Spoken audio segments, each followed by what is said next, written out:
तर hello YouTube family, आज आम्हाला करायचे होते वडापाव. तर त्याच्यासाठी मी 1 ते 1.5 किलो बटाटे घेतले आहे. अंदाजाने ते एक पाण्याने वॉश करून मी त्याला मस्त शिजत घालत आहे. 2-3 शिट्ट्या देऊन घेत आहे. आणि त्याच्यानंतर करायच्या आहेत चटण्या आपल्याला.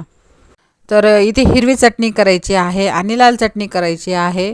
आणि बटाट्यासाठी इथं कोथिंबीर, हिरवी मिरची, लसूण आणि ह्या मिरच्या तळण्यासाठी आणि कढीपत्ता फोडणीसाठी मी काढून ठेवलेला आहे असं सर्व.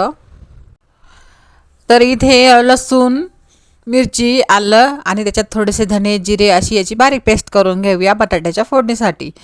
तर हे मिक्सरला छानपैकी बारीक करून घेऊया. नंतर हिरवी चटणी करून घेऊया. हिरवी चटणीसाठी कोथिंबीर, हिरवी मिरची आणि आल्याचा तुकडा, त्यात थोडंसं मीठ अशी त्याची पेस्ट करून घेऊया.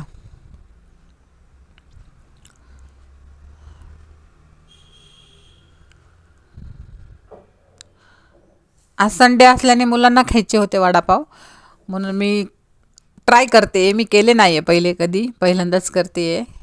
तर अशी आपली हिरवी चटणी तयार झालेली आहे. आणि त्याच्यानंतर लगेच बेसनचं बॅटर आपण लगेचच करून घेऊया. त्यात थोडासा ओवा घालून घेऊया आणि थोडीशी मीठ, हळद, लाल तिखट आणि वरतून थोडीशी कोथिंबीर असं पाणी घालून, लागेल तसं पाणी घालून आपण त्याचं छान बॅटर तयार करून घेऊया. आज संडे असल्याने मुलांना काहीतरी वेगळं खायचं होतं, म्हणून मी ट्राय करत होते. पहिल्यांदा कधीही नाही केलेले.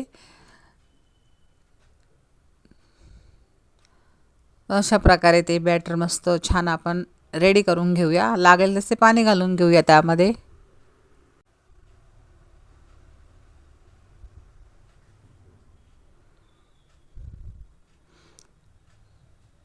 तर असं थोडंसं सैलच ठेवायचं आहे. त्याच्यानंतर इथं आपले बटाटे उकडून झालेले आहेत.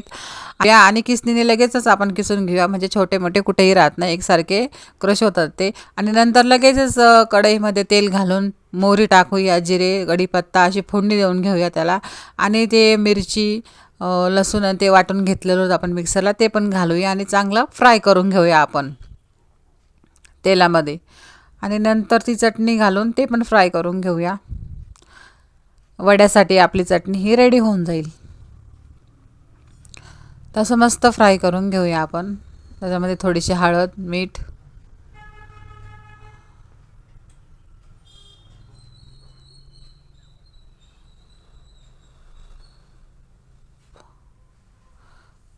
त्याच्यात धने जर वाटून टाकले ना आपण, त्याला चांगला फ्लेवर येतो आणि वास पण छान येतो चटणीचा.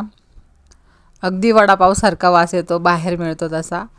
त्यात आपण हे बटाटे घालून घेऊया आणि ते पण चांगलं हलवून घेऊया.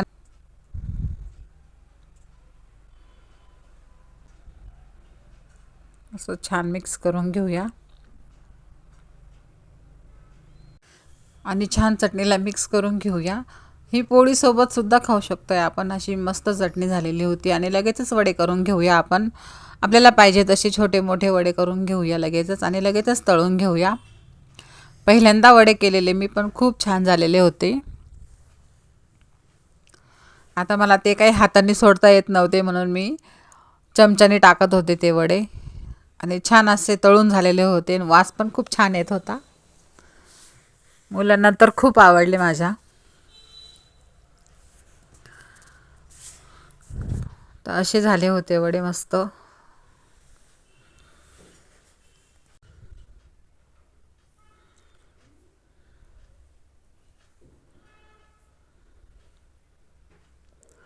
तर इथे लाल चटणी लगेचच करून घेऊया. थोडंसं जे बेसनचं बॅटर होतं तेच थोडंसं आपण कढईमध्ये टाकून असं तळून घेऊया.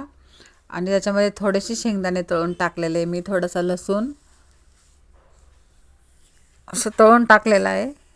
सुकी चटणी खूप छान लागते थोडेसे शेंगदाणे टाकले तर. आपण थोडासा लसूण आणि असं मिक्सरला त्याच्यामध्ये थोडंसं मीठ आणि लाल तिखट असं टाकला की सुकी चटणी खूप छान होते वडापाव संग खायला.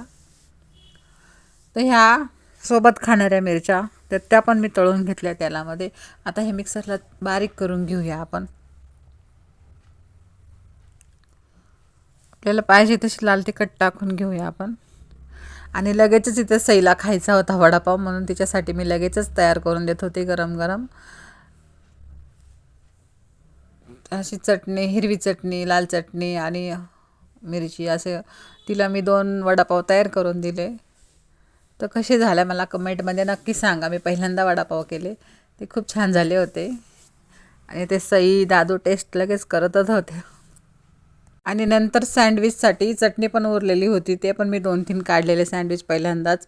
मला जमत नव्हते तरीही केले मी, कसे तरी छान आले ते पण. तर भेटूया नेक्स्ट ब्लॉगमध्ये. कसा वाटला माझा वडापाव सँडविच मला कमेंटमध्ये नक्की सांगा. लाईक करा, सबस्क्राईब करा आणि कमेंट करा. कसे झाले मला नक्की सांगा. पहिल्यांदा मी सगळं ट्राय केलं आहे. बाय, भेटूया नेक्स्ट ब्लॉगमध्ये.